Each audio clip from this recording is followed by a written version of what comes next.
कृष्णाय वासुदेवाय हरे परमात्मने प्रणतक्लेशनाशाय गोविंदाय नमो नमः। वसुदेवसुतं देवं कंसचारूरमर्दनं देवकी परमानन्दं कृष्णं वन्दे जगद्गुरुं। कृष्णं वन्दे जगद्गुरुं। कृष्णं वन्दे जगद्गुरुं। बोलिए वृंदावन बिहारी लाल की। अभी मैं बता रहा हूँ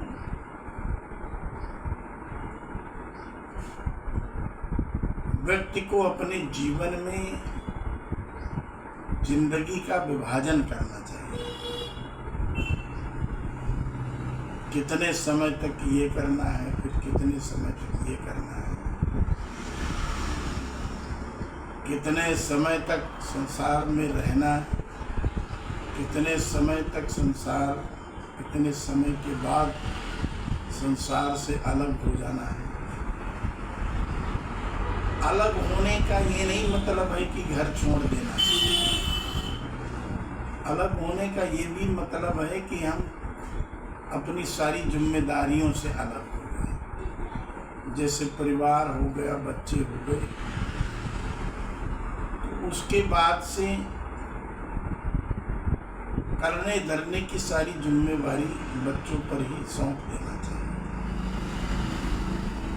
माताओं को बहुओं पर सौंप देना चाहिए, समर्पण कर देना चाहिए। अब लोगों के व्यवहार काल में जिंदगी के देखा जाता है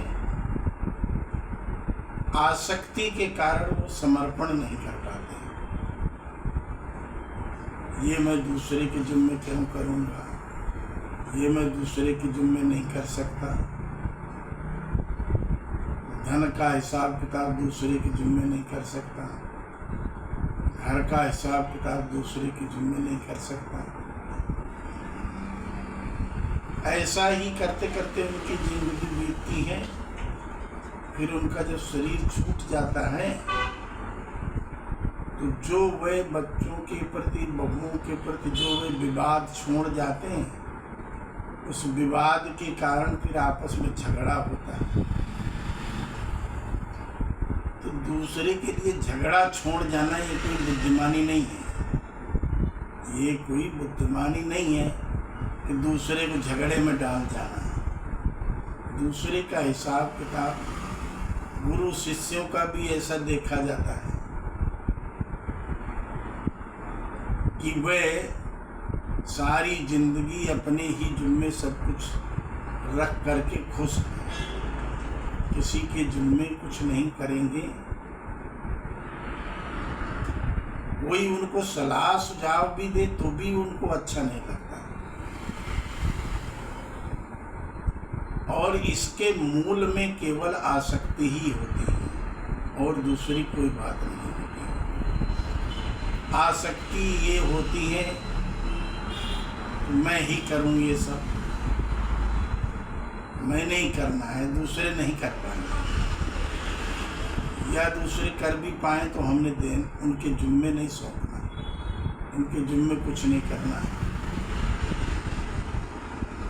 तो ये भी ममता आसक्ति के कारण ही संसार में लोगों का जीवन आसक्त रहता है, ममत्व रहित नहीं हो पाता है।